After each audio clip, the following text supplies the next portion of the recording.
Hai semua. Kali ni kita nak belajar Biologi tingkatan 4, bab 8, Sistem respirasi dalam manusia dan haiwan. Bab 8 yang kita nak belajar kali ni ada kaitan dengan bab 7, respirasi sel. Bab 8 nak cerita tentang pengambilan oksigen ke dalam badan. Oksigen ini pula digunakan oleh sel dalam respirasi sel. Jadi bab 7 dan bab 8 ni macam adik-beradik lah kan? Okey, jom kita mulakan pelajaran kita. Bab 8, Sistem respirasi dalam manusia dan haiwan. Bahagian 1. Pengenalan dulu. Apa itu sistem respirasi?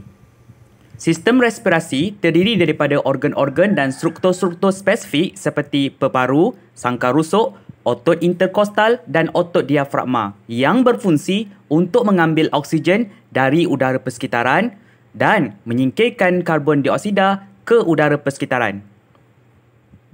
Ia melibatkan proses pernafasan iaitu aktiviti menarik nafas dan menghembus nafas. Semasa menarik nafas, oksigen disedut masuk ke dalam badan dan dihantar ke sel-sel badan. Oksigen ini digunakan dalam proses respirasi sel seperti mana yang telah kita pelajari dalam bab 7. Hasilnya, tenaga dapat dijana dan digunakan oleh sel untuk melakukan pelbagai proses dan aktiviti sel. Okey, sekali lagi, apakah itu sistem respirasi? Sistem respirasi terdiri daripada organ-organ dan struktur-struktur spesifik seperti peparu, sangkar rusuk, otot interkostal dan otot diafragma yang berfungsi untuk mengambil oksigen dari udara persekitaran dan menyingkirkan karbon dioksida ke udara persekitaran. Okey, sekarang bahagian kedua, proses pernafasan dan pertukaran gas respirasi. Proses pernafasan melibatkan pengambilan gas oksigen dari persekitaran luar ke peparu dan pembebasan karbon dioksida dari peparu ke persekitaran luar. Dalam erti kata lain, proses ini melibatkan pertukaran gas oksigen dan karbon dioksida. Kedua-dua gas ini terlibat dalam proses respirasi sel. Oleh itu, gas oksigen dan karbon dioksida dipanggil gas respirasi. Gas respirasi. Pertukaran gas respirasi ini berlaku di dua tempat iaitu antara alveolus dengan sel darah merah dan antara sel darah merah dengan sel-sel badan. Pertukaran gas di alveolus. Alveolus ialah kantung udara yang kecil yang terdapat dalam peparu. Alveolus membolehkan pertukaran gas berlaku antara sel darah merah dengan peparu semasa menarik nafas dan menghembus nafas. Semasa pertukaran gas respirasi, sel darah merah menerima oksigen dari alveolus dan melepaskan karbon dioksida ke alveolus.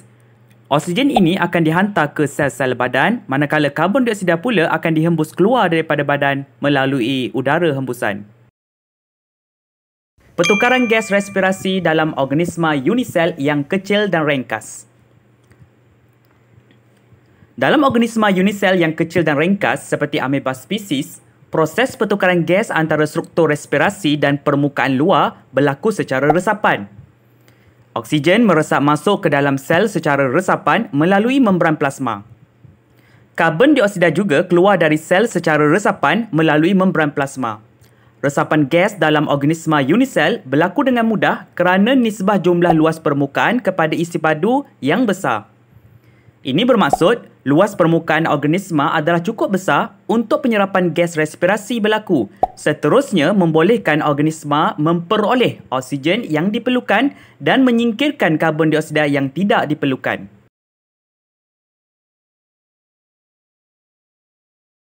Pertukaran gas respirasi dalam organisma multisel yang besar dan kompleks. Dalam organisma multisel yang besar dan kompleks, seperti manusia, pertukaran gas tidak boleh bergantung kepada resapan antara sel-sel dan persekitaran luar semata-mata. Hal ini kerana organisma besar dan kompleks mempunyai nisbah jumlah luas permukaan kepada isi padu yang kecil. Ini bermaksud luas permukaan sel untuk resapan tidak mencukupi untuk pertukaran gas bagi memenuhi keperluan sel. Oleh itu, organisma besar dan kompleks memerlukan struktur respirasi khas untuk pertukaran gas yang cekap. Struktur respirasi khas ini diadaptasi untuk pertukaran gas yang cekap bagi organisma yang bersaiz besar.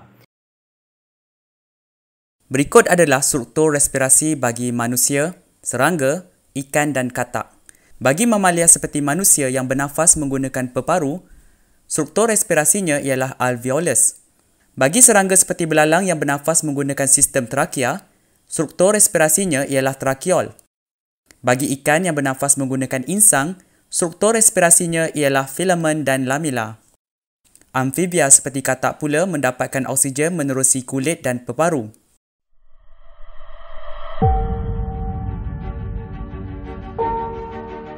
Adaptasi struktur respirasi. Alveolus, trakeol, lamela dan kulit lembab yang terdapat pada amfibia mempunyai beberapa adaptasi atau ciri yang membolehkannya berfungsi sebagai struktur respirasi yang cekap. Adaptasi pertama ialah struktur respirasi dilengkapi jaringan kapilari darah yang membenarkan pengangkutan gas respirasi yang cekap. Adaptasi kedua ialah permukaan struktur respirasi adalah sentiasa lembab bagi membenarkan gas respirasi melarut di dalamnya. Ketiga, struktur respirasi khas ini mempunyai nisbah jumlah luas permukaan kepada isi padu yang besar untuk pertukaran gas respirasi yang cekap. Dan yang keempat, struktur respirasi adalah nipis, iaitu setebal hanya satu sel sahaja yang memudahkan resapan gas respirasi berlaku. Okey, macam mana? Dah ingat dah 4 adaptasi tadi? Okey, tak adalah semudah ABC kan nak ingat semuanya. Tapi ni ada satu tips untuk ingat bahagian ni semudah KLMN. KLMN. Mula-mula, pilih satu kata kunci yang memudahkan kamu ingat poin utama. Contohnya macam ni. Struktur respirasi dilengkapi jaringan kapilari darah yang membenarkan pengangkutan gas respirasi yang cekap. Poin utama ialah jaringan kapilari darah. Jadi, kata kunci ialah kapilari. Kapilari huruf K. K untuk kapilari. Adaptasi kedua ialah permukaan struktur respirasi adalah sentiasa lembab bagi membenarkan gas respirasi melarut di dalamnya. Poin utama ialah lembab. Jadi, L untuk lembab. Poin utama ialah lembab. Jadi, L untuk lembab. Ketiga, struktur respirasi khas ini mempunyai nisbah jumlah luas permukaan kepada isi padu yang besar untuk pertukaran gas respirasi yang cekap. Poin utama ialah nisbah jumlah luas permukaan kepada isi padu. M untuk muka. Muka tu untuk permukaan. Okay, dan last sekali keempat, struktur respirasi adalah nipis, iaitu setebal satu sel sahaja yang memudahkan resapan gas respirasi berlaku. Poinnya ialah nipis. Jadi N untuk nipis. Sekarang kita ingat KLMN itu apa. Jom kita ulang 3 kali. K, capillary. K untuk capillary. Struktur respirasi ada jaringan kapilari darah yang banyak untuk membenarkan pengangkutan gas respirasi yang cekap. K untuk capillary. Struktur respirasi ada jaringan kapilari yang banyak untuk membenarkan pengangkutan gas respirasi yang cekap. K untuk capillary. Struktur respirasi ada jaringan kapilari darah yang banyak untuk membenarkan pengangkutan gas respirasi yang cekap. Okay, sekarang huruf L. L untuk lembab. Struktur respirasi sentiasa lembab untuk membenarkan gas respirasi melarut di dalamnya. L untuk lembab. Struktur respirasi sentiasa lembab untuk membenarkan gas respirasi melarut di dalamnya. L untuk lembab. Struktur respirasi sentiasa lembab untuk membenarkan gas respirasi melarut di dalamnya. M. M untuk muka. Struktur respirasi mempunyai nisbah luas permukaan kepada isi padu yang besar untuk pertukaran gas respirasi yang cekap. M untuk muka, permukaan. Struktur respirasi mempunyai nisbah luas permukaan kepada isi padu yang besar untuk pertukaran gas respirasi yang cekap. M untuk muka, permukaan. Struktur respirasi mempunyai nisbah luas permukaan kepada isi padu yang besar untuk pertukaran gas respirasi yang cekap.